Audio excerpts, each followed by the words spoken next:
the Guard, and other resources to Pasadena. And so we will certainly be in touch. With that, let me, and I'll go over these points in Spanish at the end as well. Let me turn it over to City Manager Miguel Marquez. Good afternoon. My name is Miguel Marquez. Excuse me, Miguel spelled M-I-G-U-E-L, Marquez, M-A-R-Q-U-E-Z. I am the City Manager for the City of Pasadena. It's been a brutal 22 hours here in Pasadena.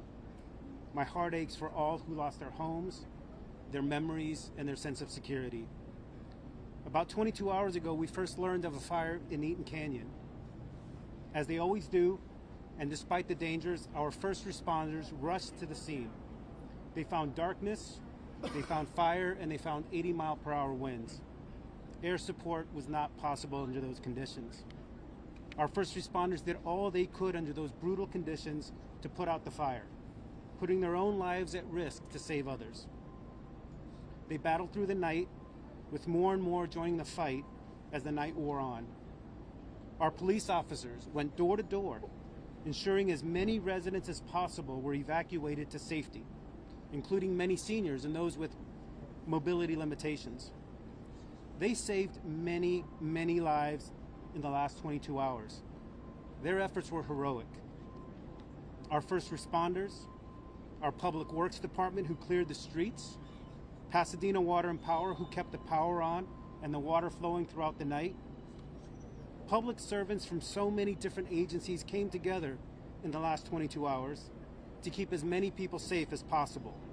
Together, many, many lives were saved. The battle continues, as does our resolve. We will put out the fire, and then it will be time to rebuild. In this community, we may get knocked down, but we always pick ourselves up. Many thanks to our first responders, our city staff, our city council, our county, state, and federal partners, our education partners, our nonprofit partners, our business partners, our partners in the media, and most of all, our residents. Thanks to all for once again stepping up and doing what needed to be done to keep people as safe as possible in the face of danger. We will not relent. We will heal. We will rebuild. These last 22 hours didn't bring us down. They made us Pasadena strong. Thank you. Next, I'll invite LA County Supervisor and our Supervisor, Catherine Barger. As I was standing here, one of our Altadena residents came up to me who is very active in the Rotary, and he lost his home. I'm hearing this time and time again. And as the mayor told you, we went up and took a tour, and it is surreal. It is without words that I can even explain to you what is taking place, especially in my district in Altadena, but also in the bordering area of Pasadena. My heart is heavy, but I have to say, and the mayor is absolutely correct, we met with the governor, who also met with the president, and resources, both financial, but also resources for boots on the ground, are here, and we're going to continue to fight this fight. But I would ask people, please, please, please, if you don't need to be in the area, we don't need you in the area. Recognize that when we drove up there, these are fires that are actively taking place as we speak. And there were many people that don't live in the area that just wanted to go up and take a look. We have fire personnel that is fighting this blaze, not only in Altadena, but also in the Palisades area. We need you all to work with us. And to those people that want to go up and loot, the full weight of the county will come down on you. And that's going to start with the district attorney, who's issuing a press release and is going to make sure the full extent of the law is played out if you are caught looting in any area impacted by this fire. But I want to thank our first responders, who many of which have been on the line for over 24 hours. And I think it's important for us to note that the chief of the LA County Fire has asked for resources outside the state, with the goal to let them go in and begin to fight the fires so that our firefighters can take a break and then start again. But again, I want to thank our first responders, but I also want to thank our state and federal partners, Congressmember Chu, Congressman Whitesides, who represents the Santa Clarita area. It's very reassuring to know that we have an all hands on deck, both at the state and at the federal level. And we will rebuild. And to my friends out there that have lost their homes, we are here for you as we look forward to what we are going to do to help you rebuild your life. So with that, thank you. Next, Congressmember Judy Chu. Hello, I'm Congressmember Judy Chu, and I just got off the plane from Washington, D.C. My heart goes out to those who've lost their homes and their businesses. I've had friends tell me that they've lost their homes, and I can't believe the destruction that this fire is causing. But I want to tell you that this morning I was on the phone with the White House and with FEMA, and President Biden has declared this a national disaster. So now the mechanics are set for people to get assistance for recovery from FEMA. And also, FEMA was asked last night by the state of California to declare this eligible for the fire management grants, and indeed it is. So all the expenses that we see for fighting this fire will be reimbursed by the federal government. And also, I've spoken to Supervisor Torres of the San Gabriel Mountains. He's asked for help from Washington, D.C. to close the forest area. So I do want to urge everybody, please stay away from the forest area. I just urge everybody to make sure that you obey the evacuation orders, and that also you take advantage of the shelters that are available at the Pasadena Civic Center as well as the Arcadia Community Center. Our office is going to be ready to assist you in the recovery from these fires. And we know that there will be assistance from the Small Business Administration, which has emergency loans, and there will be grants from FEMA. But right now, the most important thing is to be safe. So that's why I say to everybody, please stay out of these areas. Please make sure you obey the evacuation orders, and please stay safe.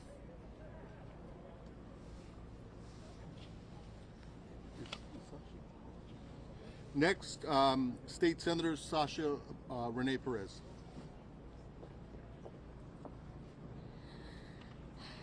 Good evening, everyone. I think this is a really difficult moment for many of us in the community, especially for those of us that have grown up in the San Gabriel Valley and who have come to know and love this community.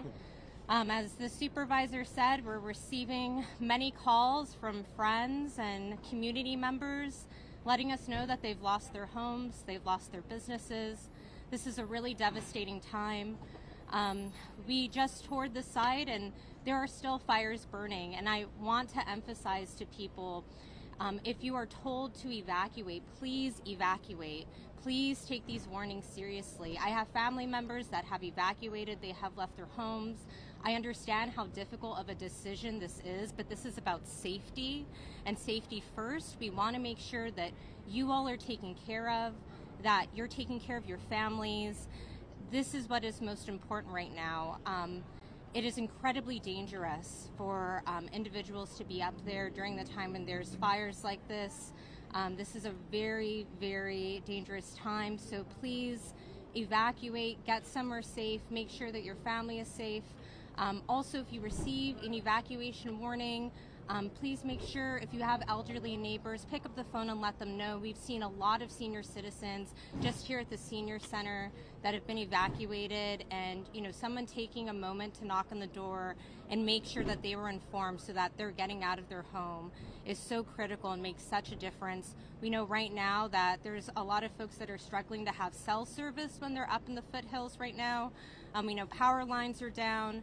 and these fires are continuing to rage on. So, the state's doing everything that it can right now to make sure that we're allocating resources. We're moving firefighters from Northern California, from Central California to come here to fight this fire. There's firefighters coming from out of state. And so resources are coming. We're going to get this thing contained, but it is going to take time. And so make sure that you're staying away, letting our public safety officers do what they need to do so that we can get this contained. Thank you. Next, Assemblymember John Harabedian. Thank you, Mayor Gordo. For anyone who is a believer of any faith, please, we need your prayers. We need your thoughts of healing and anything that you can do to help our community. Many of our neighbors, our loved ones, and members throughout our community lost their lives today. And we are with you. We see you, we feel you, and we are going to help you get through this. As part of the state of California, along with our governor, our federal and local officials, our main mission now is to keep people safe, minimize any further devastation, and for those of you who lost your homes, who lost your property, who lost your loved ones, we are going to help you rebuild. We're going to do everything we can to fight for you every day, now, this week, over the next couple months and years, to make sure you get your life back. And that is my promise. That is the promise of everyone behind us. But please, stay diligent. Heed the warnings of our public safety officers, and please stay out of harm's way. Thank you to our men and women on the front lines, our first responders. We are not out of this.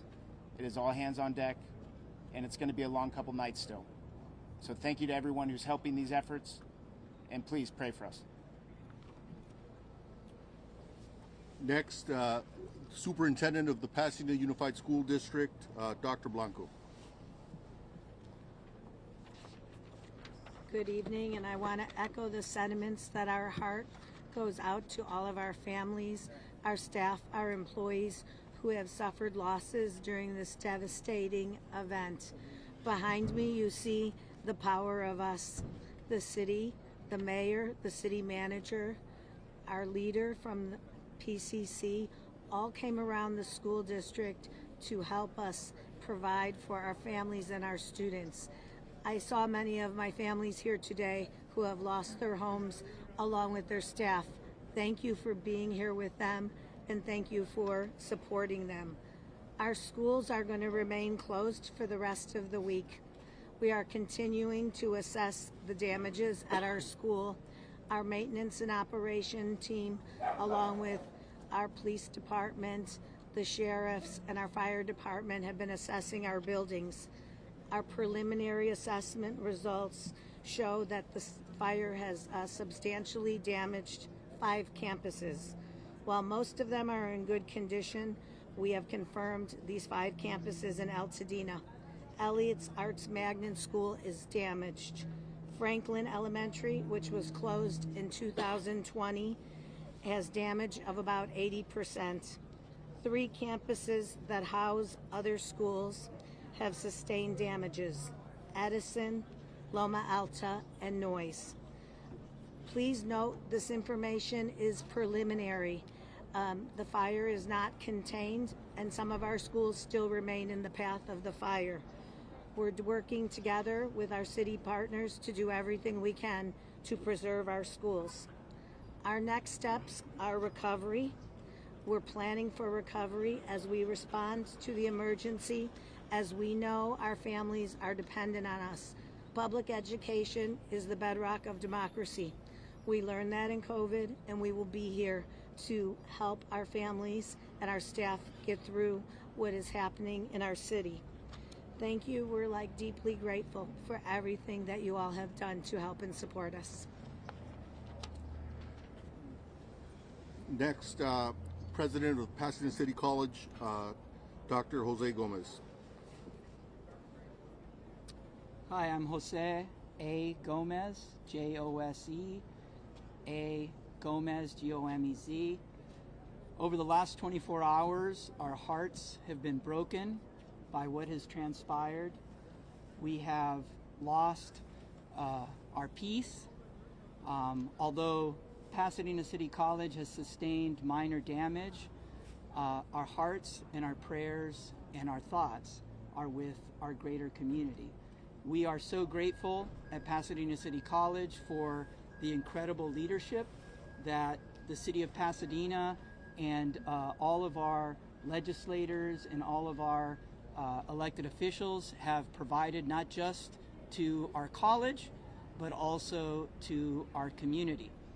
The campus will be closed and we will not be having classes until next Monday. We will resume a regular schedule and classes on Monday, if possible. Of course, it's a very fluid situation. But more importantly than that, we have activated much of our campus community in support of our partners and our greater Pasadena San Gabriel Valley family. Our emergency management response team has been deployed here to the convention center to help the city. We have our nursing staff who will be arriving soon to help our City Department of Public Health, and in partnership with our superintendent of Pasadena Unified School District, Dr. Elizabeth Blanco, we are also serving meals to our PUSD families at Pasadena City College.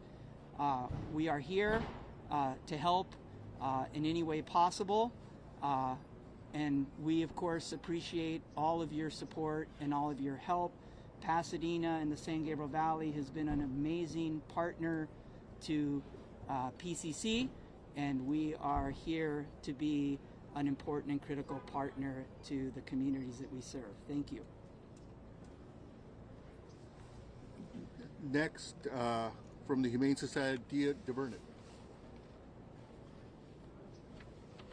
I'm Dia DeVernit, President and CEO of Pasadena Humane. We're a nonprofit animal welfare organization and shelter serving Pasadena and 10 surrounding areas, including Altadena, which has been very hard hit by this fire. And our hearts really go out to all the people who have lost their homes and their pets in this disaster. We recently just heard from one of our board members who lost her home with her 2 cats in it. I'm sure we're going to be hearing more stories like this in the coming hours and days, but our primary focus has been over the past 24 hours to assist people who have been safely evacuating with their pets and need a place for their pets to go. So we've taken in over 250 pets in the past 24 hours, and we have been working today to coordinate with shelters throughout the state to help take the animals that are in our shelter to make room for more animals who are coming in. I want to really thank everyone who has offered assistance, including the shelters around the state and people who we see in our community who are rescuing neighbors' pets and bringing them to us. It really has been heartwarming to see even our staff members who have been evacuated and are losing their homes coming to the shelter to shelter with their pets and take care of other people's pets. It's going to take a real community effort to recover from this. We've had lots of inquiries from people wanting to help. We're taking names of those who would be interested in fostering animals as we get more animals in. Right now, our primary need is monetary donations so that we can provide emergency services to pets that have been impacted by the fires. We are also providing food and other pet supplies if anyone is in need. And we really encourage you, if you are evacuating, please make sure your pet has identification. Take pet supplies with you. And if possible, please try to stay with family or friends who can accommodate you and your pet, as the shelters are really becoming quite stressed in this situation. I want to give a few concrete resources because they have been rapidly evolving. For those in the foothill areas who have horses in need of shelter, right now the Fairplex in Pomona is taking them, the Industry Hills Equestrian Center, and soon LA County will be opening the Antelope Valley Fairgrounds. We've heard that the LA Equestrian Center, where horses have been kept, is currently being evacuated. We have recently started to see the first injured animals coming in. We've had a cat and some wildlife coming in. If you do find injured wildlife, we'd like you to call our wildlife helpline at 626-344-1129. We're very thankful to our skilled veterinarians who are providing care to these animals, and we'll continue to provide care around the clock to animals in need in our community. Thank you. Next, because this is still an active fire with very little, if any, containment, I think it's important to hear from the fire chief, and our fire chief is here with us, Chief Chad Augustine. Good afternoon. My name is Chad Augustine, your Pasadena Fire Chief, ChadAugustin. I'd like to give you a current sit stat on our Eaton fire. We can confirm that the Eaton fire is now over 10,600 acres at 0% containment. I'd be remiss, though, if I didn't highlight some of the heroic actions last night by your public safety, police, and fire, who literally saved lives, pulling people out from burning buildings, getting them out of streets and vehicles where they had no ways to evacuate. Our death count today would be significantly higher without their heroic actions. We currently have 60 strike teams requested and 750 firefighters working on this incident. We're in a unified command with multiple agencies to include Law, LA County Fire, LA County Sheriff, and Angeles National Forest, along with Pasadena Fire. We have strike teams committed from all over the state and as far as Arizona coming to assist us. Multiple structures have been damaged or destroyed as this wind-driven fire had wind gusts of 70+ miles per hour. We had spotting of embers 2 to 3 miles ahead of the fire. I can confirm tonight that we have somewhere between 200 and 500 structures damaged or lost. We really need, as it becomes safe to do so, and we get a better handle on this fire, we need to come in and be able to survey the damage to get an exact total of number of structures that have been damaged or completely lost. We continue to be in red flag conditions, and we expect that to be through Thursday, with variable and high wind speeds, thankfully not as strong as what we saw last night. We are encouraging people to stay updated as the weather can continue to change very rapidly.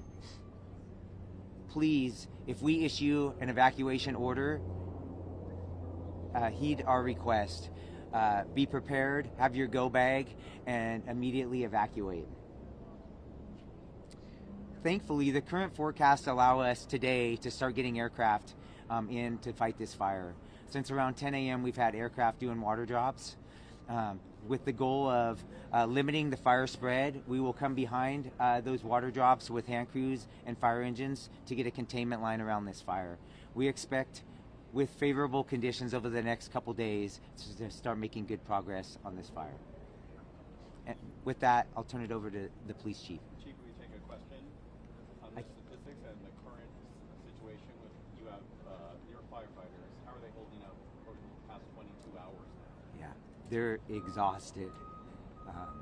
We need those reinforcements coming in, but they've done incredible work. Where they've, an example is crews that fought 15 house fires over a 28-hour period. They didn't save any of them, but they prevented 2 or 3 blocks away from burning down. So great work, not just from your Pasadena fire, but throughout this entire region. You requested 60 strike teams. What's the status of that, and how long before they get there? Great question. So we have multiple strike teams have arrived. We're in the early like 15-ish strike teams, and we expect over the next 24 hours we'll be close to 50. Even some of the Arizona strike teams should be here by this evening. You talk about resources being stretched. I know that this morning, out looking at some of the fires, there were maybe 1 or 2 firefighters on scene only because it appeared not to have the resources. Everybody stretched to limits. Can you talk about that situation? Yeah, sure. I would be kidding all of you if I said we didn't have resources stretched yesterday, right? It's a rarity that you have 2 major brush fires in LA County, like we did yesterday with the Eden Fire and the Palisades, let alone the multiple other fires that we saw. So we had an extreme drawdown from with LA County Fire, and they are our biggest partner. Even with their drawdown, they sent us a lot of resources last night, which was really helpful. It's unfortunate with the wind gusts that we had, up to 70-mile-an-hour winds, they had to ground their aircraft last night. But we really relied on all of LA County to bring us resources, and then with the mutual aid requests from up and down the state. Did that answer your question? Thank you. Chief, one more. I wanted to ask about, we were inside the fire zone and multiple residents had talked about a lack of water pressure or a lack of water at all when trying to fight fires. There's a similar situation in the Palisades when they said it was due to the amount of water usage at one time. Is this what you were seeing? What was the situation there? We saw it firsthand as well. Why was this the case, and is this going to be a problem for the future? Yeah, when you have multiple fires, multiple city blocks on fire, with, I'll throw a number out, 100 fire engines flowing water, we are gonna stretch our water system. On top of that, we had a loss of power temporarily, which impacted our water system. But I'll be clear, we could have had much more water. With those wind gusts, we were not stopping that fire last night. Those erratic wind gusts were throwing embers for multiple miles ahead of the fire, and that's really what caused the rapid spread of this fire. Sir, where specific fire start? The most specific, because it's a picture taken approximately 6:30 last night, like a transforming fire in around Canyon. That's correct. The time that is correct, and around 6:30 was when the fire came in the Altadena area. It was actually in LA County, but right on the border. We had both Pasadena and LA County resources arriving almost simultaneously, and then of course the fire quickly moved into the Pasadena city limits. So 10,600 acres on fire, 0% containment, hundreds of homes destroyed. What can you say to communities to give them hope that you'll have a handle on this anytime? Yeah, what gives me hope is when I look at the trees and bushes around here. Last night was incredible, right? It was like something that most of you have probably never seen. Tonight we have very mild wind conditions where we can get aircraft and a ton of additional resources getting their hands around this fire. That's what gives me confidence that we're going to get a handle on this fire. Before, why don't we bring the police chief up, and then then you can ask questions of both chiefs. One question. Can we talk about the cause of the fire, and if there are other, we know that there are several fires burning, are any of these connected to things like fake arson? The cause, you're going to love my generic answer, but the cause is under investigation, right? We have multiple fire investigators as well as fire and arson investigators from LA County and local resources investigating that.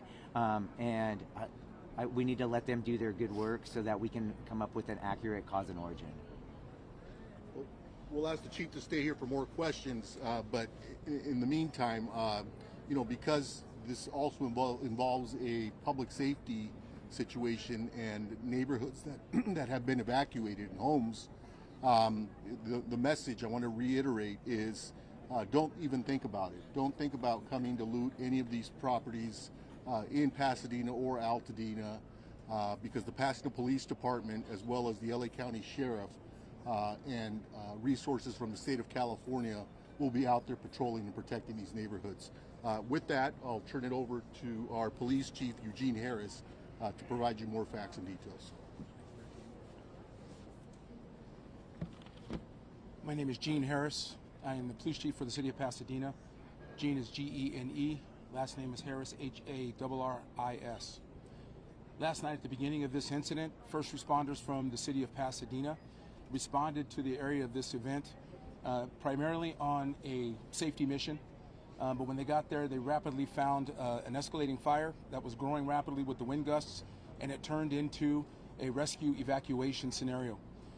Those first responders acted heroically by going in and either evacuating or rescuing numerous folks that are now housed in this building behind me. It was nothing short of heroic, and as they got there, it rapidly turned into that type of mission.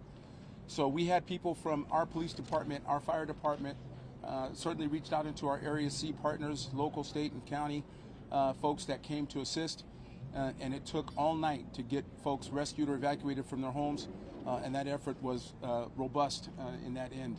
We also reached out beyond our county into other counties. We had some other agencies roll assets to us that could help us solve this problem, and they are still on scene at our command post as we speak. As you heard said, this is an active scenario from a law enforcement perspective. You've heard all of the fire circumstances and issues. I'm going to talk a little bit about what we in law enforcement are doing in this incident. As I said, it started out as a evacuation and rescue mission. It is now going to transition for law enforcement into a protection and community safety mission. And we will be staunch in protecting the community and protecting the homes of those folks who've had to be evacuated.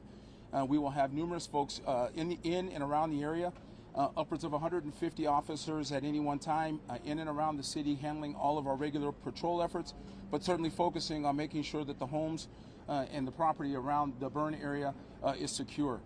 We will be staunch in that effort. If you have, and this is a message to the community, if you have a righteous reason to be there, declare that reason to law enforcement personnel, and we'll assist you. If you don't have a righteous or legal reason to be there, expect to be challenged, and we will deal with you accordingly. The idea here is we want to make sure that we protect the people in this community, we protect the sanctity of these people's homes, and we will do that without fail. As you heard the mayor say, don't come here if that is the mission, if that's what you plan to do.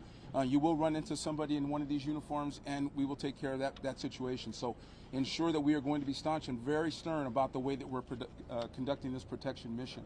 I want to end it by simply saying the first responders in this city are second to none. Those partners that responded to help us really stood up, and you've got some really good elements that came out here to support this community and make it safe.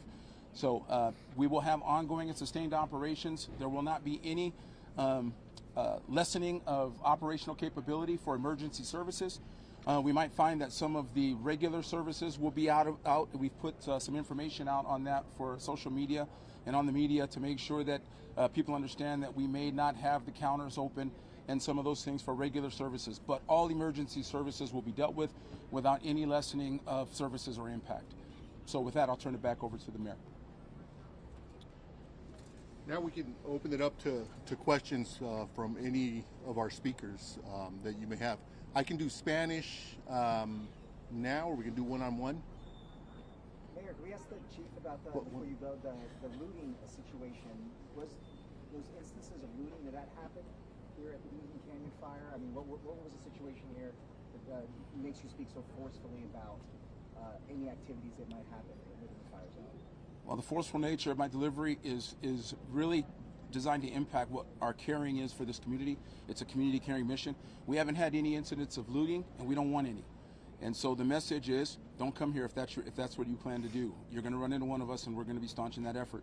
So we haven't had anything yet, but we're trying to expect the unexpected and get in front of these types of things.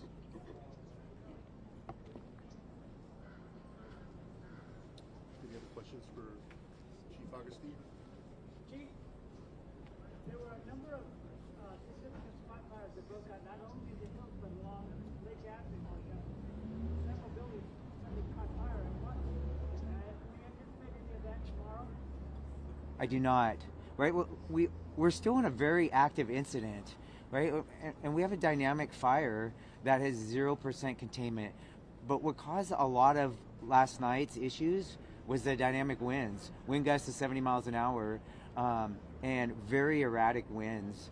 At 2 in the morning, they changed direction heading westward, and we ended up having evacuations all the way to Glendale. So do I expect a risk of fire spread tomorrow? Yes. Do I expect erratic fire weather like we saw last night? No.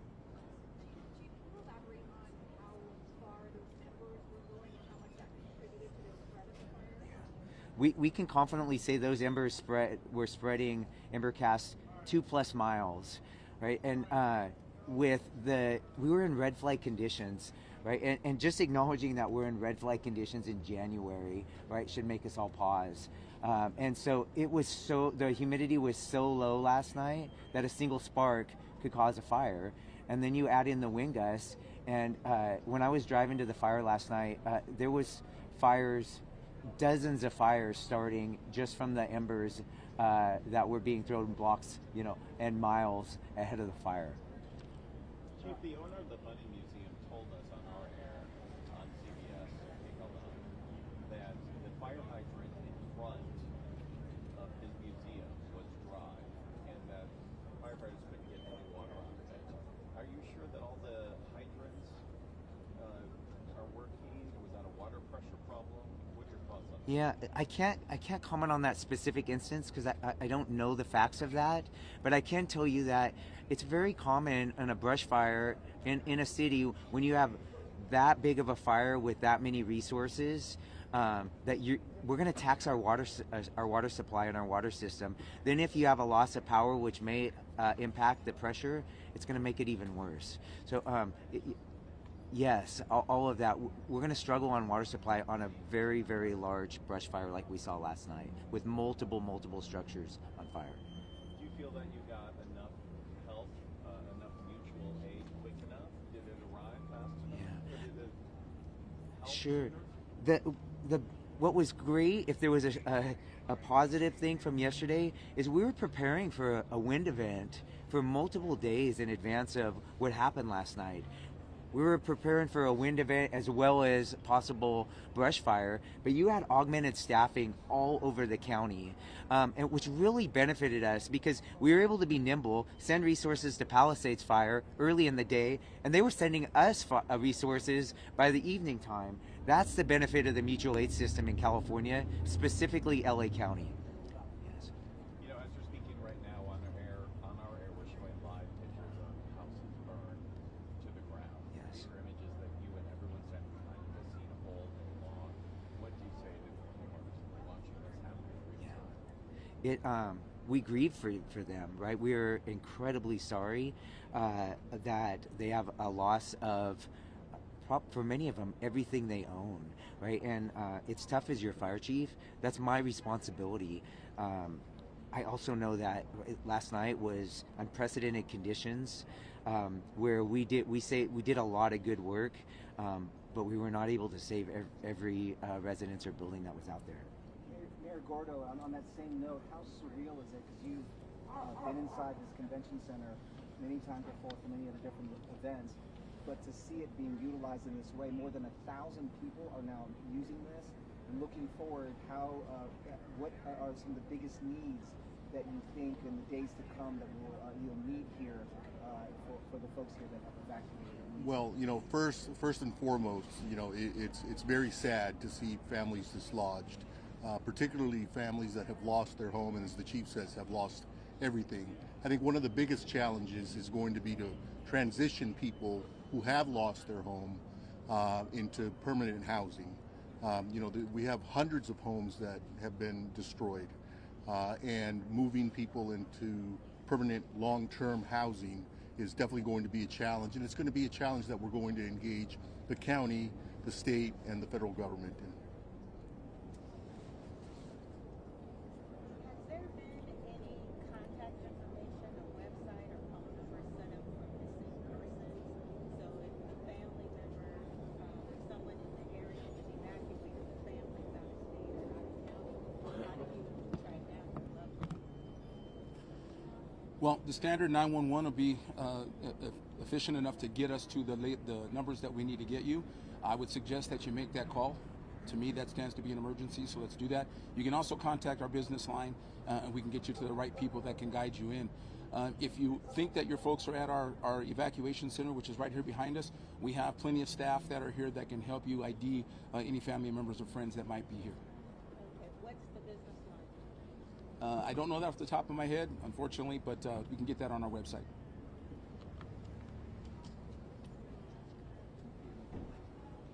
Okay, this again, to all affected residents, know that your city, your county, and other resources are there to help. If you need assistance, please reach out to us.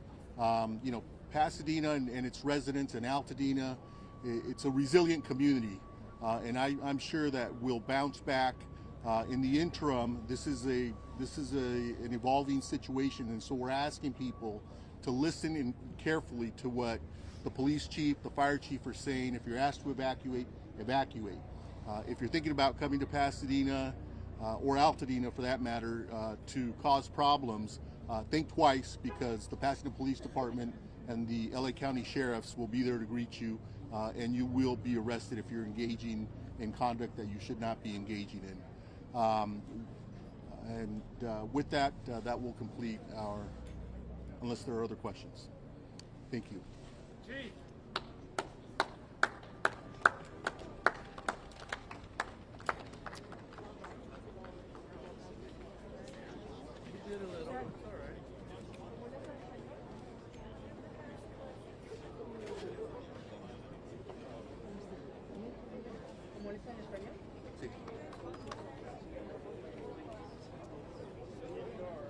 Véngase para acá. ¿Cómo ha estado? Estábamos, que es la bendición. ¿La familia bien? La familia bien, gracias. Qué bueno. Véngase para I'm acá. Dr. Pachetti. I couldn't hear you, but what is the update in Monrovia? You know, we don't know. I don't know. We've been focused on Pasadena.